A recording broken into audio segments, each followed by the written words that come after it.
Hello.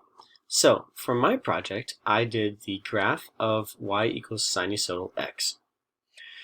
So, the graph of sinusoidal x, the first thing is that it will always start on the origin, 0, 0. So that is the first two numbers that you put down, 0, 0. That's where it is connected at. And the reason why that is because if you convert the degree 0 into radians, which is 0, and the second number along that line, which is when you look for sine, you look for the y, is 0. So 0, 0.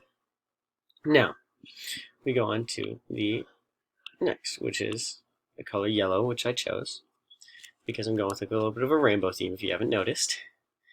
So, I chose 90 degrees because it is the next movement up from there. So, 90 degrees, which is converted to radian, is pi over 2, which, using the sign, is 1, because if you look at the second number here, it's 1. Then, moving on, 90 more degrees, we get to 180, which is the next degree. And that equals pi, converted to radian right there. And if you look at the second number, it's 0 again. So you put that down at the second end of the table. Moving on to the next one, which you add 90 is 270. And that converted to radian is 3 pi over 2.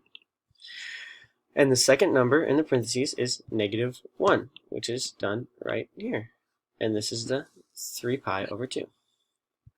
And you move on one more degree, one more 90 degrees, which then makes it an entire full circle going the positive direction. You get all the way back to 360 degrees, which converted to radian equals 2 pi.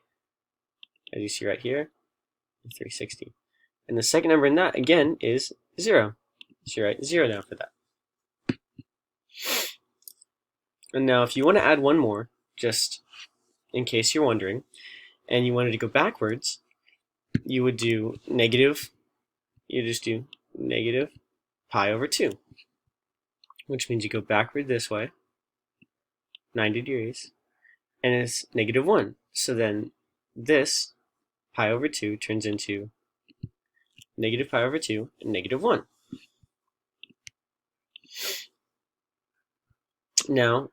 Now this is all great, but how do you graph it?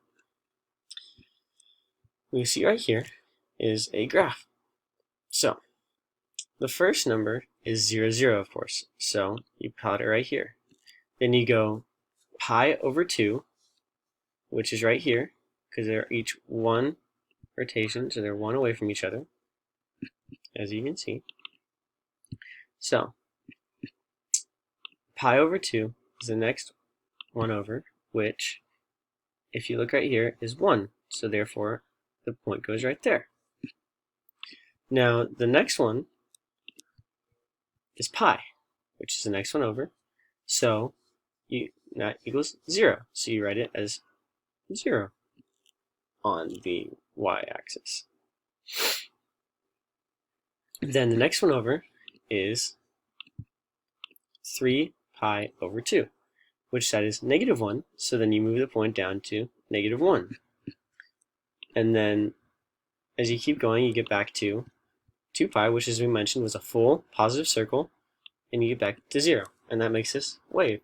Now, if you're wondering where the negative would be, the negative that we discussed up here would be you just go one back, because that's would be the negative pi over 2, and -1, so that point would be right here. Right there. And that is how you graph y equals sinusoidal x. Now, the last thing I want to cover is the domain and the range of this graph.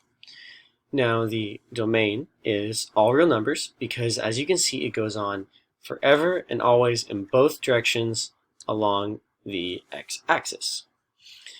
Then the range, as you can see, it is stuck between -1 and 1.